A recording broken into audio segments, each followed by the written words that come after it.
నష్టాలు పెడుతున్నాడు. ఇంకా మన లాస్ట్ డే మా అంకుల్ని అడిగి చూద్దాము, అదే ట్రై చేద్దాం.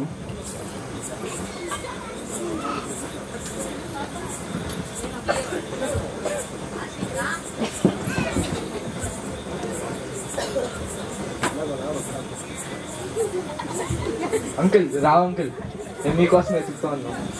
బాగున్నావా ప్రేమ్? అంకుల్ బాగున్నాను అంకుల్, మీరు ఎలా ఉన్నారు? ఫోన్లో బాగా బిజీగా ఉన్నట్టున్నాం.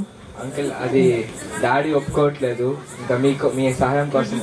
అవును, మీ నాన్న చెప్పాడు నిన్న ఇంట్లో ఏదో పెళ్లి చేయమని అడుగుతున్నావంట. అదే అంకుల్, మా ఫ్రెండ్ చేసుకున్నాడు, నన్ను ఫోర్స్ చేస్తున్నాడు చేసుకోమని. మా నాన్న ఒప్పుకోవట్లేదు. ఎందుకు నాయనా? బాగా చదువుకున్నావు కదా, బాగా మంచి ఉద్యోగం తెచ్చుకున్నాక మంచి ఇంట్లో వాళ్ళు చేసిన పెళ్లి చేసుకో. ఎందుకు ఇవన్నీ? మేమంతా చేసుకున్నాం చూడటంలా. మీ నాన్న చాలా బాధపడుతున్నాడు, సరేనా? అవును, అసలు పెళ్లి చేసుకునేదానికి నీకే క్వాలిఫికేషన్స్ ఉన్నాయి? బాగా చదువుకున్నానండి, బాగా చూసుకుంటాను.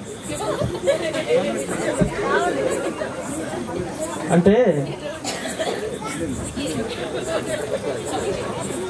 చదువుకుంటే సరిపోదమ్మా, ఉద్యోగం తెచ్చుకుంటే సరిపోదు. పెళ్లికి కొన్ని క్వాలిటీస్ ఉంటాయి, అవన్నీ ఆ క్వాలిఫికేషన్లు అన్నీ ఉంటేనే చేసుకోవాలా.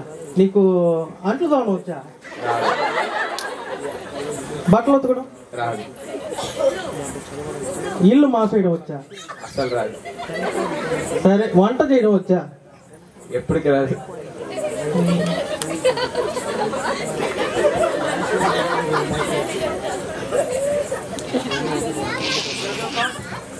నీ కాలు పట్టుకుంటాను రా, వద్దురా, మమ్మల్ని చూసి నేర్చుకోరా. ఎందుకురా? పెళ్ళే వద్దురా, ప్రశాంతంగా జీవితంలో చదువుకో, మంచి జాబ్ చేసుకో, ఎక్కడికైనా వెళ్ళిపో, ఇక్కడ మాత్రం ఉండబాక, సరేనా?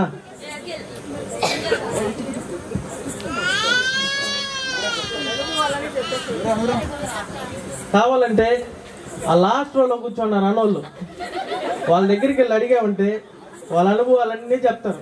పెళ్లి చాలా గొప్పది తెలుసా? వివాహం చాలా గొప్పది. మనం పెళ్లి చేసుకోవాలా.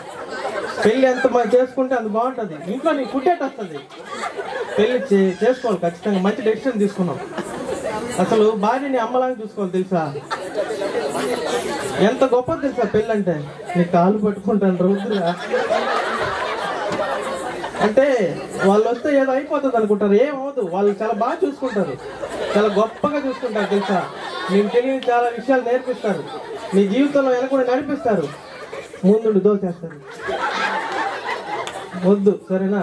నా మాటిని మంచి జాబ్ తెచ్చుకో, తర్వాత చూద్దాం. రా.